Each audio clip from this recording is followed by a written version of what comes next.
Hi QPR fans and welcome back to another interview. I'm George Sharp and I'm joined today by two special guests, Georgie Lewin and Laura Hennessy from the QPR women's team. Thank you very much for joining me today. It's all right. Thanks for having us. Yeah, thank you for letting me interview you. And my first question to you really is quite generic. How is the team getting on this season?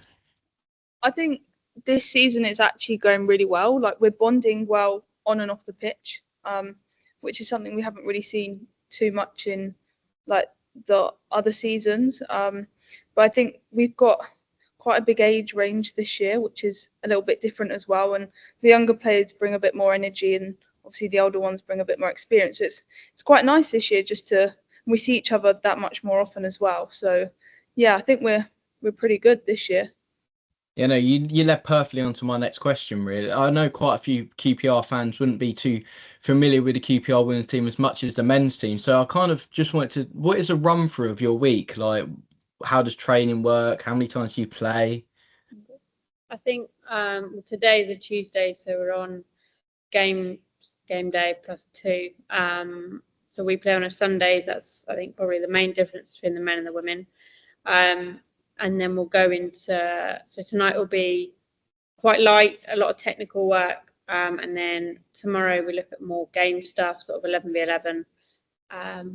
We then are gymming after each session. So we're gymming on Tuesday night, Wednesday night, and then after training on Friday. And then we're into matches again on Sunday and repeat effectively. Sounds like a very busy setup, but how is this facilities like at the training ground and how much access do you get to that? Yeah, I think we're quite fortunate in comparison to a lot of clubs. We've got the privilege of being integrated with the men's club. We have access to all the facilities. Most of us obviously have 9 to 5 jobs, so it is training in the evenings. I think that's one of the biggest differences against the men, but that does mean we pretty much have the facility to ourselves when we are here. There are slight sort of overlaps with the younger age group, but it doesn't affect our access to the gym, the pool, the pitches. So we're quite fortunate in that matter. Yeah, no, and you mentioned about the academy set up there in some ways. Is there like a link between the academy and first team and progression in the QPR setup? Sorry, do you mean in terms of the boys or the girls? The girls, is there like a way of progressing throughout the academy into the first team? Yeah, I mean, we have a few girls that train up with us probably twice a week or more, especially on training sessions which are a bit lighter, and some people may be restricted to playing in certain like games or whatever. The younger girls do step up, and I think there is a pathway like clearer. The only thing is that I think we're starting to almost, the girls that do come up, like, you can like talk with them, and it's nice just to be able to get a feel for what they're like and how they see the pathway for them, because for us being here, we're not with them all the time, so that's a little bit different this year to last year. But I think that's a progression that as a club they're looking to do, which would be nice, because then at least we're integrated the whole time. No, 100%. It sounds like a good initiative.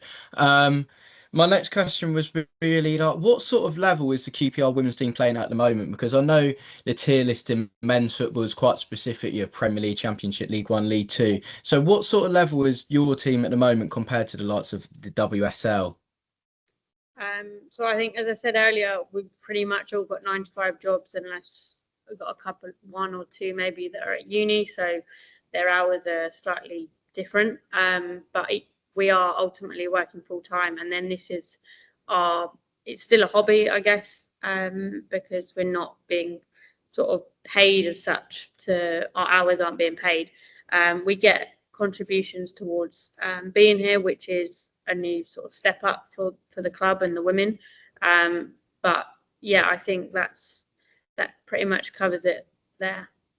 You know, as long as you enjoy the playing football side of things, and like I play it myself, I love it. So no, it's good to hear. And how good is it to see the increased exposure of women's football? Like, I know, especially since the Lionesses winning the Euros 2022, how great is it to just see how far the women's football game has come, especially in the last few years?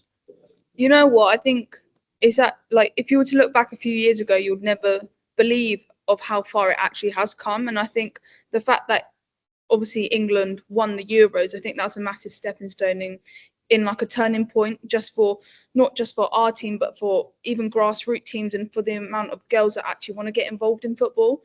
And I think it's when you have role models like that, and you see that, like, the atmosphere when like England won, it was just incredible. Like, everyone was out, everyone was talking about it. And I think even the increased amount of viewers on TV for women's football, and like the contracts that they're getting with like ITV and Sky Sports and BT, like that is huge in itself. So I think the game is only growing, and I don't think it's going to stop. No, I completely agree. How far do you think the women's game could go? I don't think it's ever going to be quite as the men's. I'd like to hope so. At some point in the future, we would get there. But I think it is, once the women won the Euros, there was a very much an acceleration. Because it was probably 10 years prior to that, it was a very slow and steady process, slowly moving up, and then at which point it sort of accelerated very quickly. And I think we're sort of starting to see the impact of that now, potentially through injuries. ACL injuries are much more talked about, much more known about, because the very quick change of the tempo, the pace, that didn't exist before, and which is probably why you wouldn't watch women's football, because it wasn't as exciting, it wasn't as quick. But now we're sort of there. I think we can still go a notch. I think the Spanish leagues probably, in terms of ability, they exceed maybe here. But yeah, there's still a way to grow, and still always places we can be better. But probably not looking at 100 grand a week just yet. Well, it's ridiculous money they get paid anyway, if you ask me. But and obviously the women's team, they're playing on the 17th of November against Norwich at Loftus Road. Just how great of an opportunity is that for you guys? We love playing at Loftus Road. Let me tell you, the buzz that we get from playing there, the buzz that we get from the fans, the buzz that we just get from even just the pitch, like, it's just surreal. Like, you would dream of that as a kid, and I know we would never take things like that for granted, because it's just a crazy atmosphere that when the crowd is behind you, you feel like you're unstoppable. And I think especially with Norwich, it's always a game that we think that we can win. And I think the last Norwich game we played at Loftus Road was huge. No, we played and Carrow Road. Yeah, and then at Carrow Road, like, we drew 2-2. Like, that was big. But I think when we was at Loftus Road, we went down to 10 men, didn't we, for like 70 minutes? And I think that was just crazy. That was the craziest game I think I've been in. And it just shows like how far we can go. And I think the fans that are there and support us, like, they carry us through the game. No, I completely agree. And I think it's great that you're getting the opportunity to feel the magic of Loftus Road that people dream of, QPR fans dream of. And I guess you kind of led on to my next question of how great is it to play in front of supporters? Like, I know that you don't get as many fans as the male team do, but how great is it to play in front of them?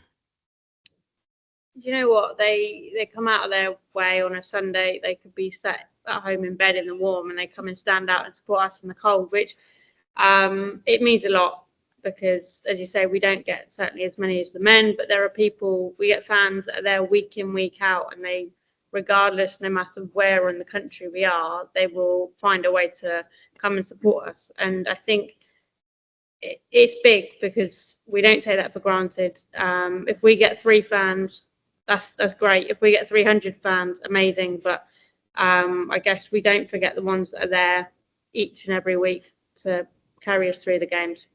No, 100%. And have you got a sort of final message to those QPR fans who potentially haven't been to a women's game before, a QPR women's game before, but are looking to go to the Norwich game? What should they expect? And yeah, I'm assuming it's going to be a great day. So, you know what? I think there's always a bit of an atmosphere at that game. They have a huge fan base as it is, and I think when it comes to playing with us, it's always a fast game, like a fast-paced game. Like, there's no time for breathing. Like, you just have to, it's normally end to end. And I think if you were to come to any game, that probably would be the game that would probably change your mind in terms of women's football, because we're both teams that like to play football. We're not teams that just like to hoof it long and just hope for the best. Like, we like to play our game, we like to stick to a game plan, and I think both of us have a bit of physical fight in us as well, which makes the game that much more interesting to watch as well, especially for women.